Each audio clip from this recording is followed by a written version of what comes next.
Senhor presidente, colegas vereadores, meu bom dia a todos que nos acompanham nesta manhã de quinta-feira. Presidente, eu estou inscrito hoje no grande expediente e vou deixar exatamente para o grande expediente, ainda que complementarmente, porque na verdade eu vou abordar a questão da transposição das águas do São Francisco, dentro do contexto que eu quero aqui, eu tenho procurado fazê-lo a partir do resultado do processo eleitoral de 2014, porque julgo que é extremamente importante e educativo que nós, após os processos eleitorais, que a gente fica aqui lá reprisando o debate que aconteceu na campanha, para de fato nós nos prevenirmos, para que gradativamente, nas próximas eleições, a gente possa de fato ir escoimando, diminuindo, pelo menos, se não acabando, mas diminuindo consideravelmente as manipulações, as articulações que são feitas durante o processo eleitoral para desqualificar discursos, desqualificar programas de governos, etc. Eu vou, portanto, mencionar isso, senhor presidente, lá no grande expediente. Inclusive numa discussão rápida sobre o que de fato está acontecendo no município de Fortaleza, já desde 2013, e que nós temos aqui reiteradamente cobrado e advertido em relação, sobretudo, à desconstrução que a gestão do prefeito Roberto Cláudio faz em relação à questão ambiental. Tem situações mais graves, até situações ou atitudes ou atos governamentais que são, de fato, uma sinalização do desrespeito, do pouco caso que o prefeito Roberto Cláudio faz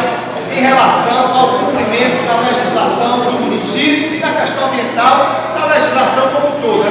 legislação estadual e também da legislação federal. Mas, senhor presidente, eu queria hoje destacar aqui nesse Pinga-Fogo um documento muito importante.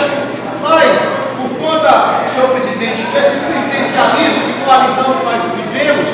e de um certo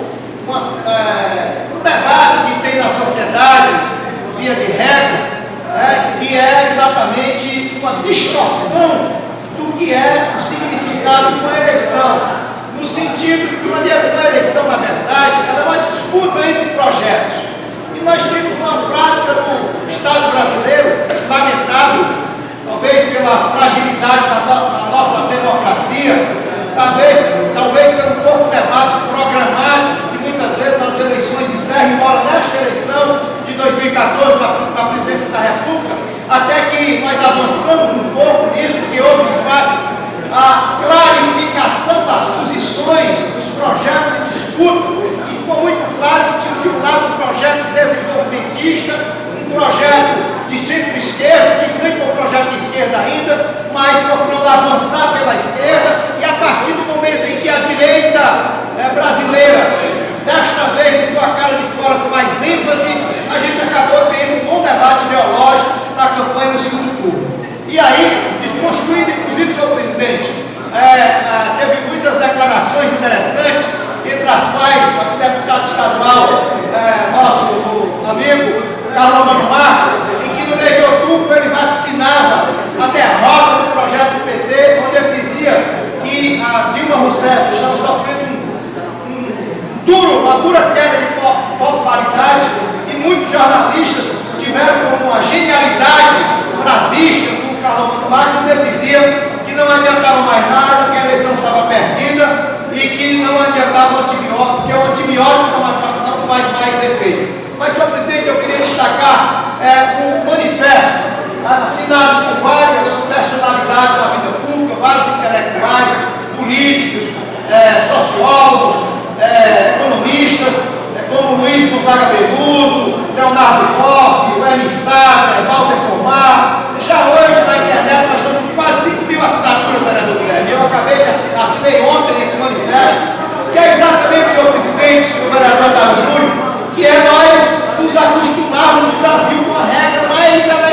que é o seguinte: o manifesto desses intelectuais, senhor presidente.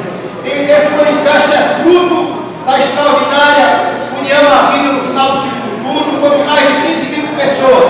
assinaram um documento de apoio à candidatura de Dilma Rousseff, lotou no Teatro Tuca, em São Paulo. O manifesto diz: a campanha presidencial confrontou dois projetos para o país no segundo turno. À direita alinhou-se um conjunto de forças favoráveis à inserção subordinada do país na rede global das grandes corporações, a expansão dos latifúndios sobre a pequena propriedade, florestas e áreas indígenas, e a resolução do nosso problema fiscal, não com crescimento econômico e impostos sobre os ricos, mas com mergulho na recessão para facilitar o corte de salários, gastos sociais e direitos adquiridos. A proposta vitoriosa unificou partidos e movimentos sociais favoráveis à participação popular nas decisões políticas, à soberania nacional e ao desenvolvimento econômico com redistribuição de renda e inclusão social. A presidenta Dilma ganhou mais uma chance nas urnas, não porque cortejou as forças do rentismo e do atraso, e sim porque movimentos sociais, sindicatos e milhares de militantes voluntários foram capazes de mostrar corretamente a ameaça de regressão com a vitória da oposição de direita. A oposição não deu tréguas depois das eleições, buscando realizar um terceiro turno e que seu programa saísse vitorioso. Nosso papel histórico continua sendo o de derrotar esse programa, mas não queremos apenas eleger nossos representantes políticos por meio da alternativa. No terceiro turno que está em jogo, a presidenta eleita parece levar mais em conta as forças cujo representante derrotou do que dialogar com as forças que a elegeram. Os números de indicação de Joaquim Levy e Cátia Abreu para o Ministério sinalizam uma regressão da agenda vitoriosa das urnas. Ambos são conhecidos pela solução conservadora e excludente do programa fiscal e pela defesa sistemática dos latifundiários contra o meio ambiente, os direitos dos trabalhadores e comunidades indígenas. As propostas de governo foram anunciadas claramente na campanha presidencial e apontam para a ampliação dos direitos dos trabalhadores e não para a regressão social. A sociedade civil não pode ser submetida depois das eleições e tem o direito de participar ativamente na definição dos rumos do governo elegido. Então, senhor presidente, esse manifesto é importante porque ele tem a compreensão da necessidade da governabilidade diante dessa tragédia que é o chamado presidencialismo de coalizão nacional. Mas nós não podemos, de fato, ainda que algumas pessoas que expressam essas posições conservadoras da sociedade venham a fazer parte do governo, mas elas não podem fazer parte do governo em setores essenciais que, de fato, comprometem perante a opinião pública nacional o projeto vitorioso nas urnas. Porque na democracia se faz assim, senhor presidente. Se ganha a eleição com um projeto, se ganha a eleição com um programa, e nós não podemos ter essa inversão, essa antidemocracia que muitos defendem, que é exatamente que o programa derrotado pelo povo das ruas, possa vir a ser o programa a ser adotado no exercício do governo. Tenho certeza que essa advertência que foi feita pelos intelectuais, por muitos companheiros do Partido dos Trabalhadores, a nossa presidenta vai levar em conta e vai, de fato, ter como Bíblia, vai ter como um livro de cabeceira, um programa que foi vitorioso nas urnas, e foi vitorioso, porque, de fato, a militância se envolveu, os segmentos progressistas da sociedade, aliados com os movimentos sociais, com os trabalhadores, com os indígenas, enfim, com aqueles que vêm dando sustentação política e social a